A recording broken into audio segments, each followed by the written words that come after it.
Brad, what were you saying about Evan before the game? I think one thing you said was he's not going to score 30 every night, and he scored 30 tonight.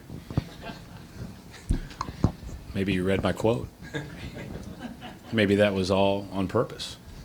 No. You know what, Bill? I had 15 clips made up today by our video guys of him attacking and going downhill and looking like an aggressive scorer that I was going to show him on the plane tonight. And I'm not going to show him because I think he figured it out that, hey, we, especially with Isaiah out, we need him to be aggressive. He did a good job. I mean, he got going. I didn't think we'd find a hot hand. It didn't look like our night. But we found one, and he carried us. Brad, defensively in the second half, you guys played well to begin the quarter, but you guys just seemed to make plays.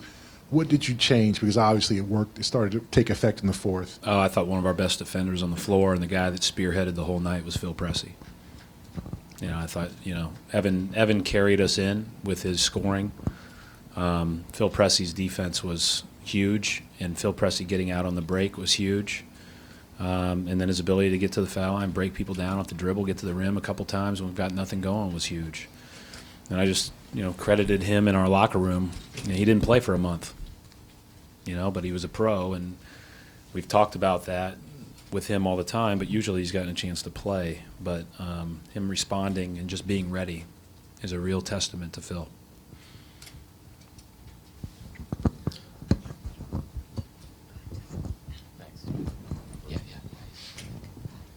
I was going to ask about Phil. So you're kind of like me after the Evan quote. I don't know what to say. No, you mentioned a little bit about being ready. How when you are sitting for a while, and how do you kind of have a guy stay so focused and prepared for a moment? Well, I don't think it's hard for these guys to stay focused. I think it's hard not to get down, and correlated with that is your confidence can drop. So. I had a talk with Phil about 3 weeks ago and just said, right after Isaiah came, it's pretty obvious that he's not going to play as much, right, when Isaiah's healthy. But Phil's, and I told him this, he's a really valued member of our team, like in our organization. He works the right way. If he doesn't play, he's the loudest guy on the bench, and if he does play, then he's an energizer. And, he's not going to play perfect, but nobody is. But, if you can sustain that and not get down and be confident, there's always a role for him, and that's a great compliment. Coach, you kind of alluded to it when you were talking in the beginning. In the third quarter, was it scramble mode? What was in your thinking, looking for a combination to? Yeah, obviously, I just didn't, the only guy I thought Gigi played pretty well in the first half, and I just didn't get back to him and go with him. I thought maybe I was going to try James and see if James could maybe go on one of those runs that he can go on.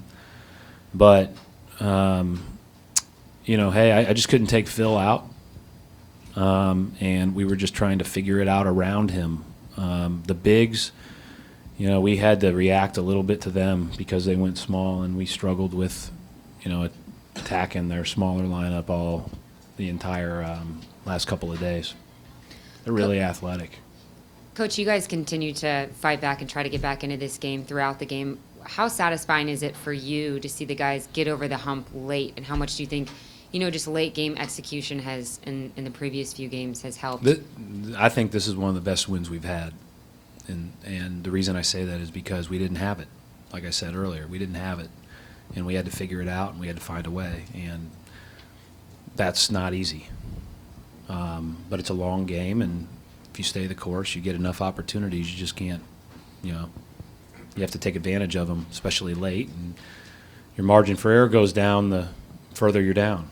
So, but we were very efficient scoring late, in large part because Evan, thought he was throwing the ball in the ocean.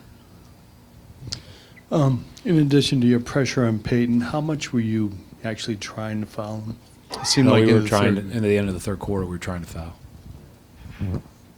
I think he's really good, but we were at the end of the third quarter. He got us on the three-point shot. It was a good play by him. Brad, in terms of Evan, how do you motivate, or you said you had prepared the film for the plane ride tonight. How do you motivate a guy who's struggling like that, who's a scorer? He's not a pure great shooter, but he's a scorer, to get back into that mode. That comes and goes. Be aggressive, show a great demeanor and keep grinding, and show that you've got all that with your ability to defend and your desire to defend. And those things figure themselves out. I mean, he's comfortable with shooting. He obviously taking the big shot. Is that a mentality you have to have, even though you're struggling? Like you can't be hesitant, even though you aren't hitting shots. Yeah, I think that's the case, and he's a really good big shot maker. I mean, he likes that moment. That moment is something that he enjoys, and again, he got it going, and so, but as I said before the game, he brings us great value when he doesn't have it going because of his defense has really gotten better, and he can guard multiple positions. Brad, Phil has always been willing to take the ball off the dribble, but he typically looks to pass off the dribble. Tonight, it looked like he was looking to score the basketball. How effective can he be as a scorer off the dribble? Well, I like the fact that he was going to the rim. I thought he tried to get to the rim. He didn't settle because he could have settled. They were going under screens. Our bigs did a pretty good job re-screening on a couple of occasions, and Phil made the right read a lot. He went deep to the rim and finished himself, or he, hit the guy rolling up, and we had too many errors where we tried to thread the needle again. It's 2 games in a row, but he was not one of those guys. He did a good job handling the ball. He's always been a confident guy, but do you think that even he himself could underestimate how good he can be taking the ball to the basket just with his speed and his handle? Yeah, and I think, obviously as he continues to improve his all-around game, that's something. But his defense and his ability to energize a game are his 2, things that he's really got to hang his hat on.